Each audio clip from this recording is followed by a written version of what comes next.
Bien, buenos días, doctora Osejo, bienvenida nuevamente. Bueno, buenos días, muchas gracias. ¿Qué tal? Bueno, vamos a continuar con la etapa técnica del concurso número 241, que está destinado a cubrir un cargo de defensora. En este caso va a ser porque quedan dos postulantes mujeres, defensora penal para la localidad de Cutralcó. Vamos a presentar a los doctores integrantes del jurado, al doctor Gustavo Arocena y al doctor Julián Berger. Y bueno, por supuesto, les agradecemos mucho por su participación en este concurso. Doctora, usted va a tener 15 minutos para exponer el tema que ha elegido, ¿está bien? Va a tener un reloj en pantalla que ahí lo puede ver para poder ir ordenando su exposición y cuando termine los doctores le van a hacer las consultas que consideren pertinentes. ¿Está bien? Bueno, gracias, Bueno, ahí le dejo suerte, doctora. gracias. Bueno, el tema que elegí es la procedencia de la suspensión de juicio a prueba a favor del imputado en los casos que se desarrollan en contexto de violencia de género. Elegí este tema porque diariamente en el Ministerio Público de la Defensa se ven este tipo de hechos, entonces entiendo que para el cargo que estoy concursando es un tema, para la redundancia, de suma importancia para su estudio y abordaje. Asimismo, considero que es un tema que siempre está en auge, por lo tanto su debate es no solo jurisprudencial y académico, sino también actual. Voy a desarrollar lo que es el concepto de suspensión de juicio a prueba, dejando de lado las cuestiones menos controvertidas y limitándome a las que acá quiero exponer, que es la de la procedencia, reitero, de la suspensión de juicio a prueba a favor de imputados en caso de contexto de violencia de género y sin soslayar la tutela judicial efectiva de la víctima. Finalmente voy a dar una conclusión, adelantando desde ya que estoy de acuerdo con la procedencia de este instituto.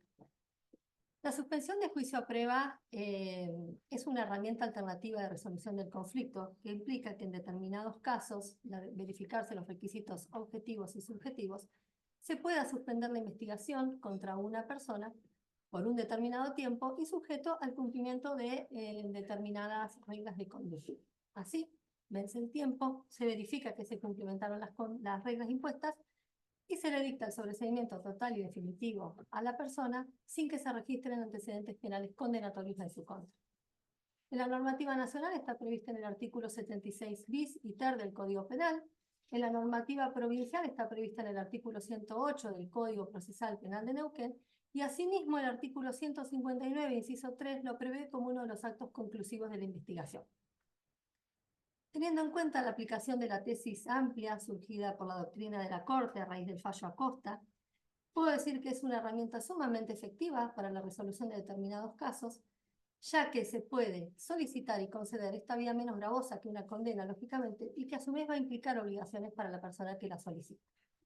Ahora bien, en los casos en que se investigan hechos donde están vinculados en contexto de violencia de género, surge un gran interrogante, ya que por aplicación de la doctrina del fallo Góngora de la Corte Suprema de Justicia de la Nación también, muchas veces se le niega este derecho al imputado, y es acá donde radica la problemática aludida de la que voy a hablar. Dado que el fallo es sumamente conocido y sin meterme en cuestiones de política criminal, voy a mencionar solamente lo relevante y que en el año 2013 el Címero Tribunal le niega este derecho a Góngora, aduciendo que se violaba lo establecido en el artículo 7 de la Convención de Belén do Pará, en lo que al deber de prevenir, investigar y sancionar la violencia contra la mujer hace. Específicamente, el tribunal entendió que no se le estaba garantizando un procedimiento legal, justo, y que no se le estaba garantizando un juicio oportuno. Por lo tanto, la alternativa distinta al debate oral era improcedente. Las herramientas internacionales nos brindan numerosas normas que nos permiten aplicar estas medidas alternativas y sin que por ello los operadores de justicia actuemos sin tener una visión con perspectiva de género al momento de investigar, asesorar y juzgar, ¿sí? Pero este tema voy a volver luego. Ahora voy a hablar de las herramientas internacionales con respecto al approach. Las reglas mínimas de las Naciones Unidas, que son las reglas de Tokio, establecen en su artículo 1.5 que es deber de los estados introducir en sus respectivos ordenamientos jurídicos medidas no privativas de libertad, estableciendo así que de esta forma se puede reducir la aplicación de penas de prisión y racionalizar las políticas de justicia penal. Las reglas de Brasilia sobre acceso a la justicia de personas en condiciones de vulnerabilidad establecen la obligatoriedad introducir medidas alternativas para hacer frente a los fenómenos lesivos y entre otras cosas, que los estados adoptarán las formas de resolución del conflicto en los casos que resulte apropiado su aplicación. La Convención de Belén do Pará, que ya mencioné, establece la obligatoriedad del Estado de garantizar la tutela judicial efectiva a la víctima, pero no prohíbe la solución del caso de una manera alternativa a la pena, ni tampoco establece la obligatoriedad de una condena. Nuestro país ha adoptado la obligación la obligación internacional al adoptar esta convención, la Convención de Belén do Pará, lo que al hecho de prevenir, sancionar y erradicar la violencia contra la mujer hace. De hecho, ha incorporado también normas de derecho interno al respecto. Así, mediante un análisis integral y ordenado del sistema legislativo, podemos mencionar la Ley 26.485 de protección integral para la mujer, es más larga pero la reducimos en protección integral para la mujer, para no ser redundante. Provincialmente tenemos la Ley 2785 de protección integral para prevenir, sancionar y erradicar la violencia dentro del ámbito familiar. También la Ley 2786, que es de protección integral para prevenir, sancionar y erradicar la violencia contra la mujer. Y también el fiscal jefe impartió instrucciones para abordar estos casos que vengo mencionando. El Estado argentino ha tenido un gran avance en la consagración y protección de los derechos contra las mujeres. De hecho, agravó figuras tendientes a visibilizar los casos más graves, y también incorporó nuevas como el femicidio. Así, en esta ola que intenta hacer frente a la violencia contra la mujer, es que podemos ubicar el fallo que mencioné inicialmente, el citado precedente Gowdy. Y a su vez por el cumplimiento de la normativa internacional, ¿no? Es así que, y ahora vuelvo con el tema de la perspectiva de género, que lo que se pretende con la incorporación de la normativa internacional también, es que nosotros actuemos con una visión con perspectiva de género al momento de trabajar. ¿Y qué significa esto? Es una herramienta de interpretación de la ley y valoración de la prueba que implica que en cada metodología de análisis de investigación tengamos en cuenta un contexto en particular, que es el de las mujeres. Que en definitiva se tengan en cuenta sus opiniones y necesidades que han sido relegadas a lo largo de la historia a través de un sistema patriarcal, una ideología androcéntrica, y así se permita visibilizar la estereotipación para evitar su aplicación. La pretensión legislativa y judicial es que a través de una mirada con perspectiva de género se garantice el acceso efectivo a la justicia, que no siempre va a implicar una pena y, o sea, no hay que confundir acceso efectivo a la justicia con condena. Hay que romper con la idea falaz de que justicia es igual a castigo, porque muchas veces en los casos que se castiga es solamente eso, que no es menor, porque tiene consecuencias gravosas, sobre todo para que nosotros defendemos. Pero no implica abordar la problemática de una manera integral y muchas veces tampoco implica la absorción del daño. En este sentido, lo que entiendo es que nosotros, a través de la aplicación de mecanismos alternativos, se puede abordar la problemática de una manera integral. ¿Y por qué creo que la suspensión de juicio a prueba es una herramienta? Porque la probation no es una carta blanca que se libra al imputado, sino que implica reglas de conducta que muchas veces tienen que ver, o mayormente tienen que ver con el caso que se investiga. Y así, las mismas medidas que se imponen, que pueden ser, por ejemplo, concurrencia al dispositivo de atención de varones, prohibición de acercamiento, efectuar actos de comunicación y perturbación a la denunciante y su grupo familiar, realización de un tratamiento psicológico. En caso de que la persona denunciante realice un tratamiento psicológico, también se le puede proponer, si lo quiere, que el imputado abone, el defendido nuestro abone ese tratamiento. En los casos que están vinculados con adicciones, se puede proponer que realice un tratamiento de adicciones. Es decir, la atención de la problemática mediante estas formas concretas y efectivas muchas veces son más eficientes porque implican reducir la reiterancia de este tipo de hechos, ¿sí? Y son más eficientes que la aplicación de una condena en muchas oportunidades, aunque sea de cumplimiento condicional. Y la obligación acá sí es la de parte del Estado de brindar soluciones efectivas y que responda a los intereses de las partes en general. Lo que en realidad planteo es un modelo de gestión de la conflictividad real, que implique que las medidas que se adoptan sean pensadas como posibles de cumplimiento y control, pero no un control burocrático, sino un control activo que implique intervención articulada, donde se analice el contexto en general y se pueda reparar el daño con posibilidad de modificar y de remediar, siempre que sea posible, valga la redundancia.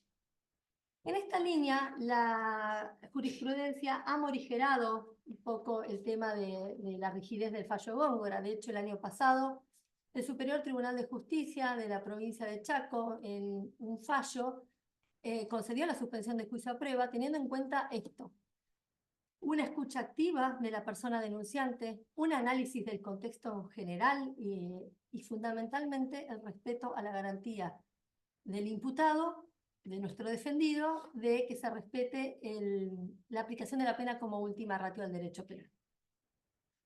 Obviamente no va a ser posible la aplicación de la suspensión de juicio a prueba a todos los casos, hay que tener en cuenta el hecho concreto, hay que tener en cuenta si hablamos de un hecho único, si son varios, si han intervenido armas, si hay indicadores o factores de riesgo de violencia altos o letales. Al no haber mecanismos 100% efectivos, de lo que se trata es de tener la mayor posibilidad de intervenciones a los fines de abordar la cuestión de una forma integral.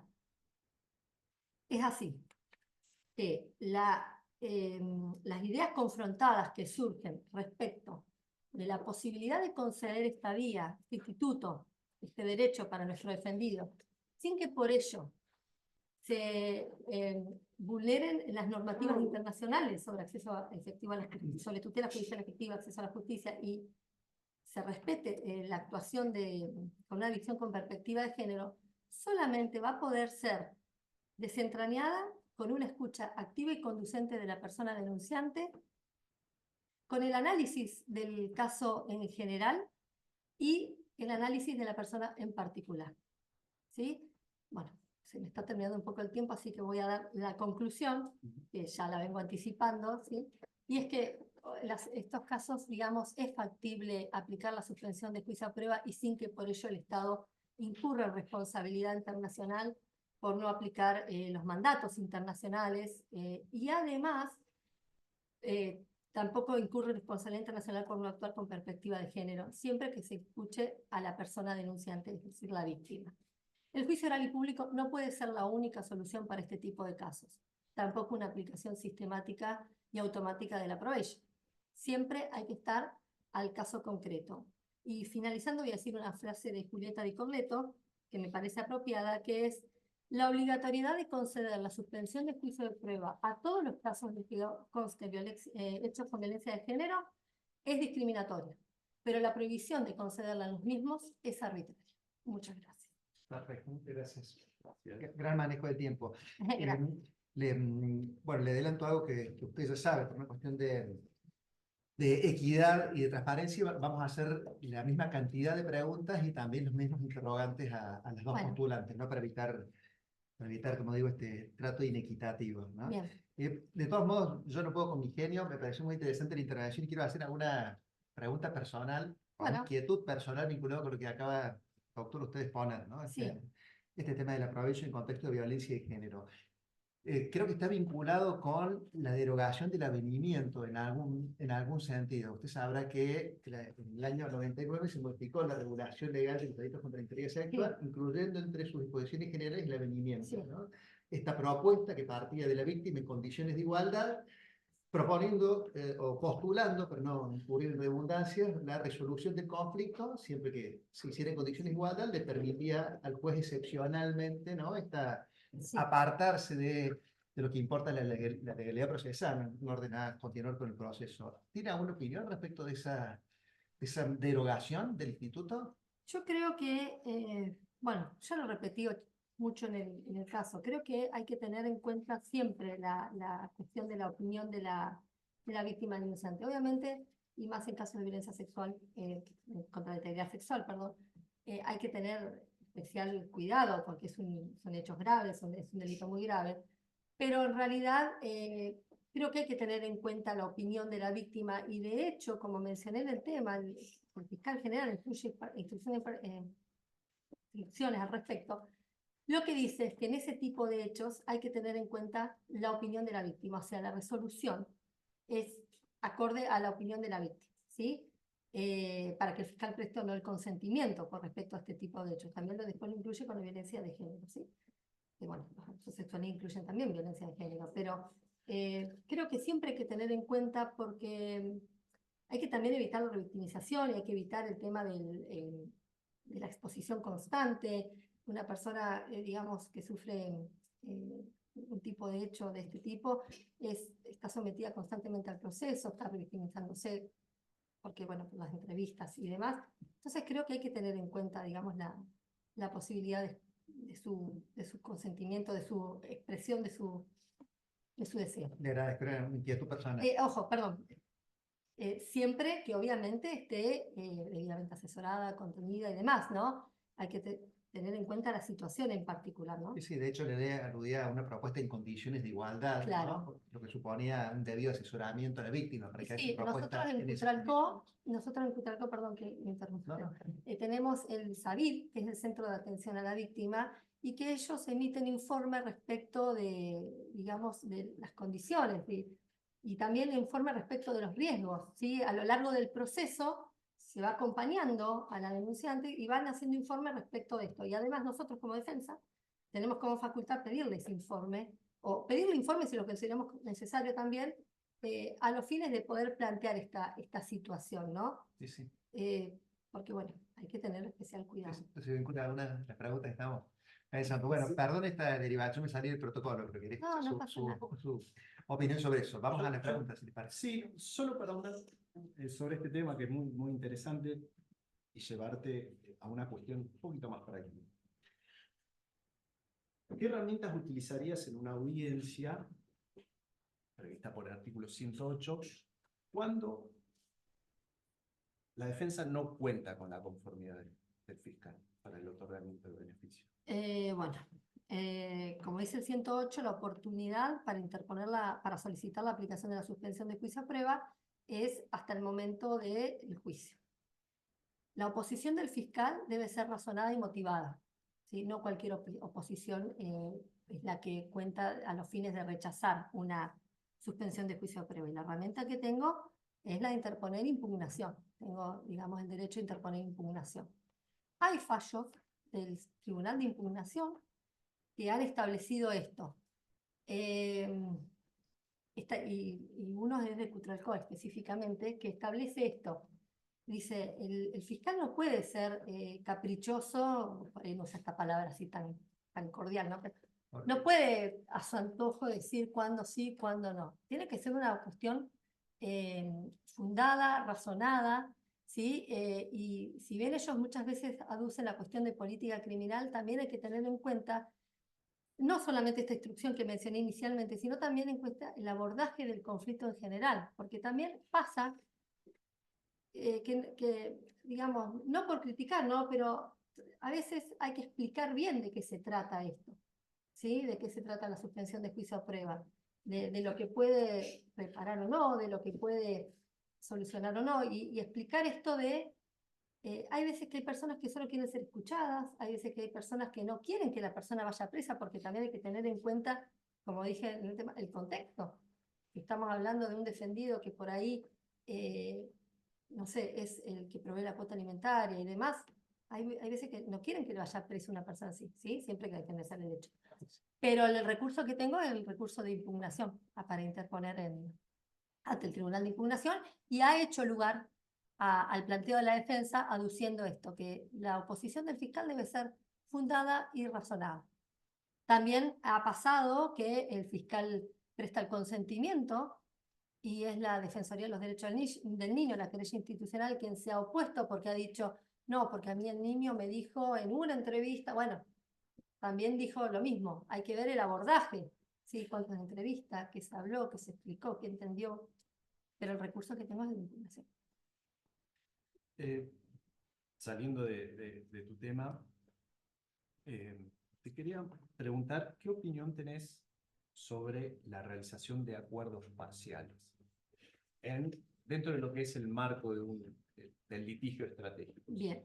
Y te aclaro, no hay ninguna respuesta ¿Correcta o incorrecta? Solo queremos saber tu opinión. opinión. Bueno, el acuerdo parcial significa acordar con valga la palabra, la redundancia, digo, con el Ministerio Público Fiscal la responsabilidad de la persona defendida, y a veces, en caso que los delitos lo prevean, que sea una pena menor de 6 años, la pena también, en contraposición que nuestro defendido asuma la responsabilidad y acepte la pena. Yo creo, nosotros tenemos como defensa la posibilidad de la investigación autónoma. ¿Qué nos garantiza esto? Que nosotros podamos hacer nuestra propia línea de investigación. Es parte de la igualdad de armas, digo parte porque no contamos muchas veces con los mismos recursos y demás que el Ministerio Público Fiscal, pero en nuestra provincia, a través del Servicio de Gestión Penal, tenemos muchas posibilidades de lograr la mayor cantidad de pruebas, o las mismas que las fiscalías, si por ahí se realiza con tiempo, con un pedido especial y demás. Entiendo que muchas veces uno intenta una investigación autónoma y demás y ve que las consecuencias, ya sea por la aplicación de jurisprudencia que uno va viendo o por lo que, digamos, por las pruebas recolectadas, puede concluir como defensor que la condena va a proceder, o hay altas chances que la condena sea aplicable. Entonces, en ese caso, yo lo veo como una salida alternativa al procedimiento abreviado. Creo que es una salida alternativa porque, obviamente, siempre explicando bien, habiendo hecho una investigación, habiendo analizado la prueba que tiene la Fiscalía y habiendo por ahí podido corroborar también la prueba de la Fiscalía, creo que es una salida alternativa viable en determinados hechos, porque muchas veces nos garantiza al menos la aplicación de la pena menor. Y dentro de nuestro trabajo de defensor también implica realizar ese esfuerzo, ¿no?, por la pena menor. Creo que, por ejemplo, en los abusos sexuales simples, es una herramienta también alternativa que nos ayuda, porque, bueno, por lo menos garantizamos muchas veces que la persona se le puede aplicar una condena condicional o el mínimo de la pena, como ya expliqué. Siempre, como todo, analizando el hecho concreto y en las posibilidades que existiere, realizado una investigación autónoma, corroborado la prueba de la Fiscalía y, obviamente, teniendo entrevistas con nuestro defendido, explicándole que esto es así, que esto es así, o sea, dándole todos los márgenes, y la decisión siempre va a ser de él. Nos habíamos propuesto otro orden, pero creo que la doctora nos leyó la mente, ¿no? Porque la investigación autónoma tiene que ver con otra de las preguntas que habíamos pensado. Así que, sí. ¿Qué te parece si la introducimos ahora? ¿No? Tiene que ver con algo que habíamos hablado antes. Que estábamos pensando, sí. Respecto a la iniciativa de la defensa en cuanto a medidas de investigación, como recién señalaste, ¿cómo lo vinculás eso, o qué te parece la necesaria intervención de la Fiscalía en el control de las medidas de investigación de la defensa? Bien. Al tener investigación autónoma, como lo prevé el 135, el artículo 135 del Código Procesal Penal, nosotros como defensa, hasta el momento que no presentamos la prueba en el control de acusación, o sea que no ofrecemos nuestra prueba, no tenemos obligación de mostrársela a la Fiscalía o de entregársela. Ellos sí tienen la obligación porque ellos ejercen el control de legalidad, ¿no? Pero nosotros tenemos, primero, que hasta que las evidencias no están en juicio, no son prueba. Entonces, nuestras líneas investigativas no tienen, digamos, son evidencias que nosotros podemos o no registrar, podemos o no mencionar, o sea, no tenemos la misma obligación. Y además, muchas veces, perdón, lo que digo, muchas veces nuestras pruebas vienen de la declaración del imputado, que es nuestra principal fuente de información de nuestro defendido. Entonces, no podemos entregárselas a la Fiscalía, porque ellos pueden tomar esa investigación en su contra y, digamos, atenta al debido proceso y a la debida defensa del juicio. Entonces, hasta que nosotros no ofrecemos prueba, no tenemos obligación de entregársela a la fiscalía. Ahora bien, una vez que ofrecimos la prueba y pasó el control de acusación, si nos la piden, digamos, tenemos que entregársela. No, también ha pasado, digamos, que nosotros solicitamos prueba, supongamos la policía, ¿sí? Por decir. Y la policía, como están por ahí acostumbrados a entregar siempre prueba a la fiscalía, manda equivocadamente esa información que nosotros solicitamos y demás.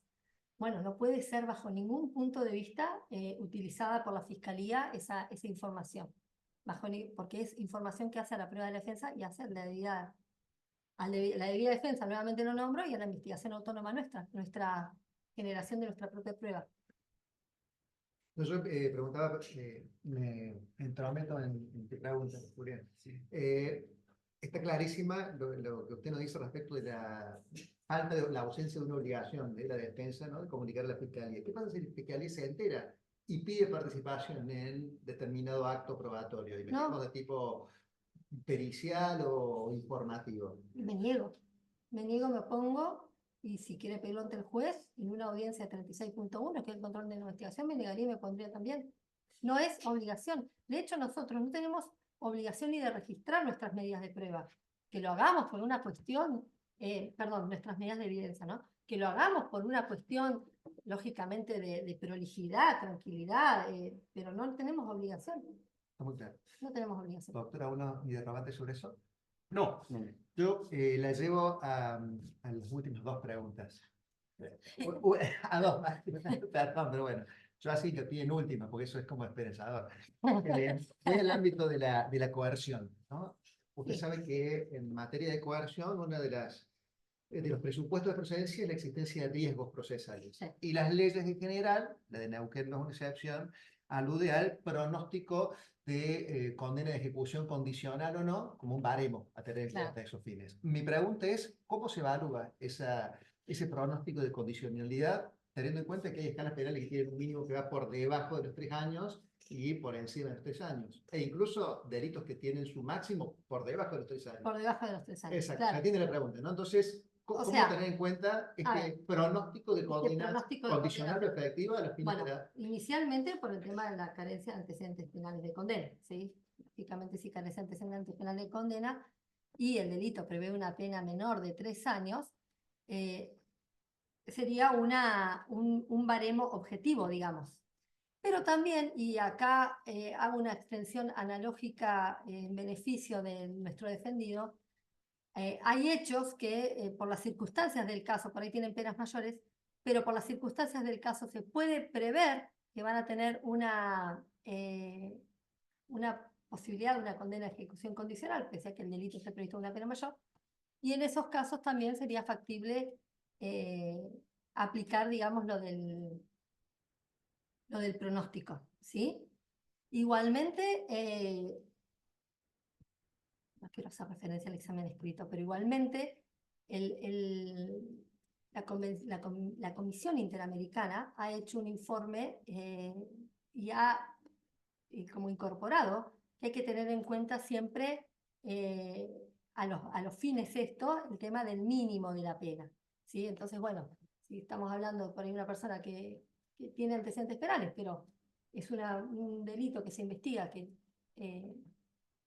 podría corresponderle, digamos, que un delito de pena menor de 3 años, ahí también Bueno, casos, por ejemplo, de violencia familiar, ¿no? De violencia de género, donde se trata de delitos criminológicamente que uno podría decir preocupantes, pero en términos legales tienen escalas penales cuyo máximo suele ser relativamente claro, leve, ¿no? Amenazas, bueno, y además... Pero la sumatoria para hombres máximos en un concurso real nos da por encima. Claro, y además, bueno, también cuenta esto de los antecedentes penales, pero en esos casos hay que atender, digamos, la situación en particular. Y también, digamos, si bien el dato es objetivo, a lo mejor, bueno, es una persona que está investigada, hay una presunción de inocencia, hay que ver qué pasa después, hay que analizar después, porque muchas veces también pasa que esos tipos de delitos, muchas veces las personas que denuncian después no quieren comparecer a juicio o no quieren seguir con la investigación. Entonces, hay que analizar el contexto en general para para la solicitud, digamos. Perfecto. La última pregunta para no torturarle más. Perdón, y quiero acotar algo. Sí, sí. También hay que tener en cuenta, bueno, la situación carcelaria que tenemos nosotros, ¿no es cierto? Entonces, y ese es un dato objetivo. ¿Quiénes se encuentran en las comisarías hoy por hoy, que son personas que están cumpliendo condena?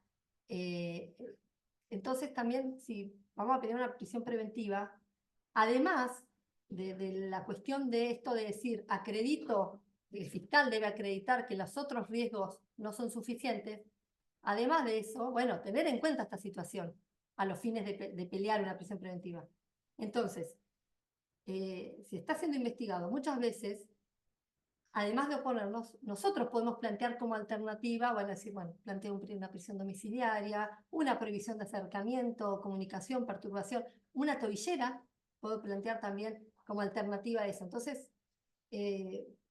digamos, no es tan estricto el tema del pronóstico de la pena. Entiendo. No sé si La me última explico. inquietud que le trasladamos que tiene que ver con un problema bastante recurrente en nuestros procesos, que es la duración, ¿no? La excesiva duración del proceso. Estoy llevando a esta garantía constitucional de duración razonable del proceso. Sí. La pregunta es, basándose en esa garantía, como defensora, ¿qué expediente, qué herramienta concreta se le ocurre que podría utilizar para lograr una resolución favorable a su entendido? Un proceso que se extiende desmesuradamente y usted quiere, sobre la base de la garantía, lograr algún pronunciamiento que beneficie a su defendido. ¿Cuál sería el Bueno, protocolo nosotros tenemos en nuestro ordenamiento el artículo 87 que prevé la duración máxima del proceso en general, que es de 3 años. Después el artículo 119 que establece la prisión preventiva por el máximo de 1 año y lo eleva a 18 meses en los casos de delitos complejos. Los plazos de investigación, que son en casos son de 4 meses, que se puede prorrogar por 4 meses más en caso de que el fiscal no haya contado con la prueba, digamos, necesaria y tiene que ser peticionado, fundado, razonado. Nosotros como defensa también podemos pedir una prórroga del plazo de ese 4 meses. Pero bueno, la jurisprudencia no ha sido muy favorable para nosotros en ese sentido. Actualmente tenemos, con respecto al 87 en particular, el fallo Starley del Superior Tribunal de Justicia, que haciendo una aplicación analógica de la doctrina del fallo Price de la Corte, que para mí no es el mismo caso y no es la misma situación, por lo tanto entiendo que debería reevaluarse esto, establece, digamos, que el plazo de los 3 años como que no es fatal, ¿sí? Y además hace una introducción, hablo de Starley, ¿no? Hace una introducción diciendo las provincias no pueden legislar cuestiones de la prescripción, porque, digamos, la operatoria de los 3 años es la extinción de la acción penal. En base, digamos, teniendo como parámetro esto de Price de la razonabilidad del plazo y demás. Perdón, Pero, la extinción de la acción penal por la prescripción. por los 3 años de duración del plazo. La Claro, consecuencia es el pedir el sobreseimiento porque se extingue la acción penal. Por la prescripción, no sé. No, por eso, a eso iba. Que para mí es, digamos, el error, digamos, de considerar, digamos, el error es de involucrar eso como una prescripción, la analogía esa, y además hacer aplicación del fallo Price, cuando el fallo Price habla de los 6 meses iniciales de la investigación de la provincia de Chubut. En este caso, Starley había sido juzgado, había sido absuelto, había sido vuelto a juzgar, había sido absuelto, y establecer que los 3 años son, digamos, que no son perentorios, que son como ordenatorios, en términos coloquiales, afecta, digamos, la defensa y el debido proceso, porque 3 años es un plazo bastante considerable, si bien hay códigos de ordenamiento que tienen plazos mayores. Lo cierto es que a una persona que se la juzga, se la absuelve 2 veces, establecer el plazo de 3 años es como un plazo considerable. Y hacer esa analogía con un plazo de 6 meses es como que no tiene relación. Creo que en ese sentido debería plantearse nuevamente esta cuestión.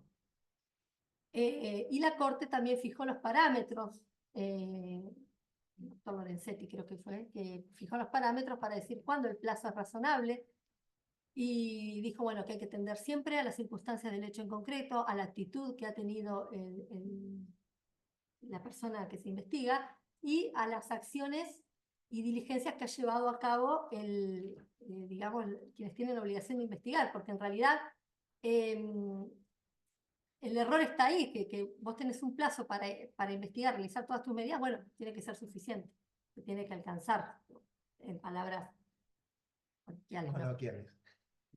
Para mí ha sido más que suficiente, doctor. Para mí también. ¿Sí? Muchísimas ¿Ya gracias. está? Muchas gracias. Creo que no era tan grave. Se pasa rápido, ¿no?